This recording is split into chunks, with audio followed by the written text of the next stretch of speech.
రంగారెడ్డి జిల్లా శంకర్పల్లిలో సంచలనం సృష్టించిన వ్యాపారవేత్త రవి తన పిల్లలను చంపి ఆత్మహత్య చేసుకున్న కేసులో A1 నిందితుడు JSN ఫౌండేషన్ వ్యవస్థాపకుడిని అరెస్టు చేశారు పోలీసులు.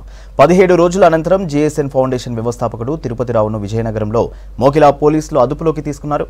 తిరుపతిరావు నడిపిన ఫేక్ మనీ సర్క్యులేషన్ స్కీమ్లో సభ్యుడిగా చేరాడు రవి. మరికొందరిని స్కీమ్లో చేర్పించాడు. దీంతో ఫేక్ మనీ సర్క్యులేషన్ స్కీమ్ ద్వారా డబ్బులు వసూలు చేస్తున్నామని రవిని కొందరు బెదిరించడంతో ఆత్మహత్య చేసుకున్నట్లు తెలిపారు పోలీసులు. ఈ కేసులో ఇప్పటికే 3 నిందితులను అరెస్ట్ చేసి జైలుకు తరలించామన్నారు పోలీసులు.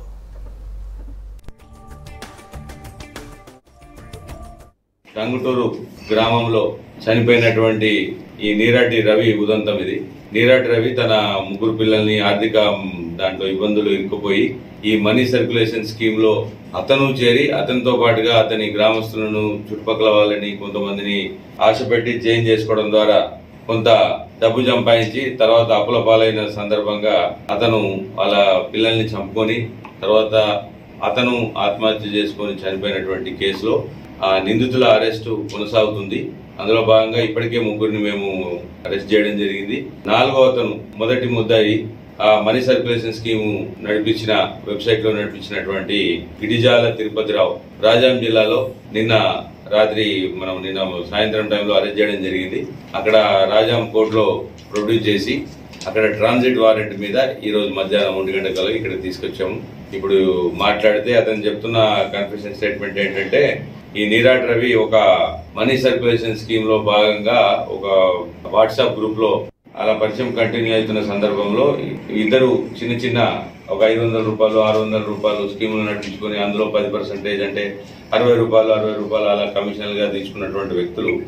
ఇతను పాత కేసులో చేరినటువంటి వ్యక్తి అది ఎలానో లాభంలో నడవట్లేదు, 2వ స్టేజ్కు 3వ స్టేజ్కు ఆగిపోవడంతో తానే సొంతంగా ఒక వెబ్సైట్ JSN ఫౌండేషన్ వాళ్ళ తండ్రి పేరు మీద ఒకటి ఫౌండేషన్ అన్నట్టు JSN ఫౌండేషన్ లాంటిది ఒకటి రిజిస్ట్రేషన్ చేయించుకొని దాన్ని కంటిన్యూ చేసి అందులో ఏమైనా డబ్బులు వస్తాయేమో అని చెప్పి చూస్తున్న సందర్భంలో కొంత 1-2 వేయడం తప్ప వేరే దగ్గర నుంచి పెద్దగా రెస్పాన్స్ రాలేదు.